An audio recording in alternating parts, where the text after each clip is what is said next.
In some of the old interviews I saw of you, um,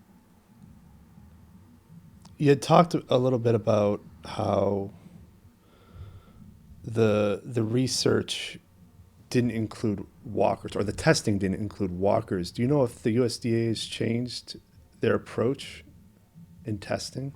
Well, Brain Trust was written back in 2003 when the whole mad cow was sort of a real issue because the first case had been discovered in Washington State, and multiple cases had been discovered in Canada, and we were just at the sort of the latter end of a wave of cases of mad cow disease in the United Kingdom and Europe, and people had eaten infected, tainted meat in the United Kingdom and Europe, and a lot of young people had died. So, Brain Trust was written in 2003. So the USDA really slammed on the brakes in terms of testing, with the idea being that, they were doing quote unquote statistical sampling, but actually what they were doing was a lot less testing than they should have been.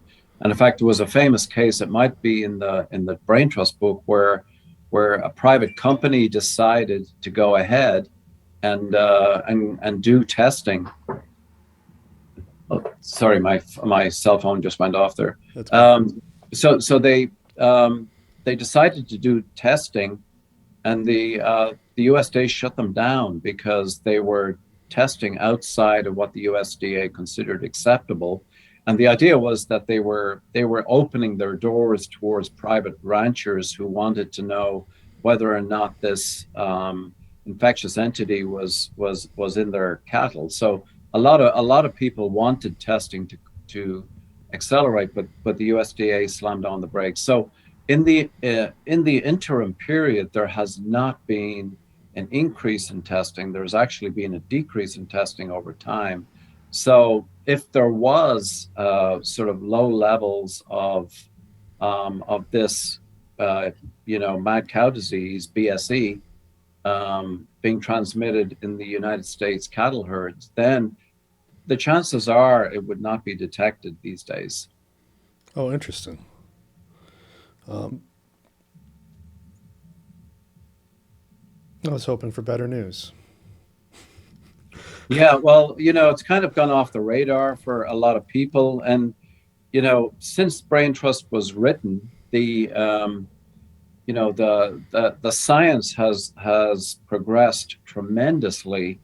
And, after the National Institute for Discovery Science program ended in 2003, 2004, I actually took a job in San Francisco, California. I was working as a laboratory director at a biotechnology company in San Francisco.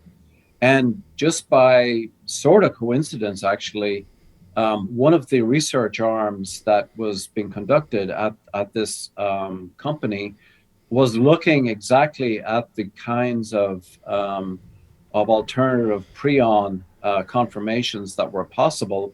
And that the sort of the I guess the holy grail of this research, or part of the holy grail of this research, was to develop really good monoclonal antibodies that were directed against the alternative conformations, because that would have been a very good way of being able to distinguish preferentially between the different conformations of the prions, and by analogy, the pathology. You could actually investigate the pathology. So I was part of the this biotechnology company in San Francisco that was doing this kind of prion research. And one of the things that has come out in the interim is that a lot of these so-called neurodegenerative diseases, including Alzheimer's disease and a lot of the dementias, also have these prion-like characteristics. They're not prion proteins, but some of the proteins that are involved in Alzheimer's disease display prion-like characteristics. In other words, they can change conformations, and once those conformations are changed, they can induce other proteins to change conformations. So there is that sort of large scale umbrella effect where all of the dementias and the neurodegenerative diseases share this characteristic in common. When I wrote Brain Trust back in 2003, none of that was known. All of the research that was being done or has been done on that has really been done in the last 10, 12 years.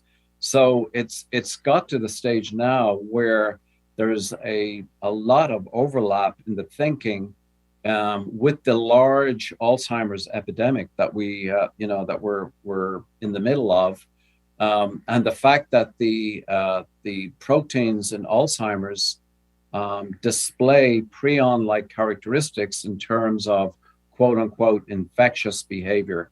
So that's a dimension that was not there, 12 years ago.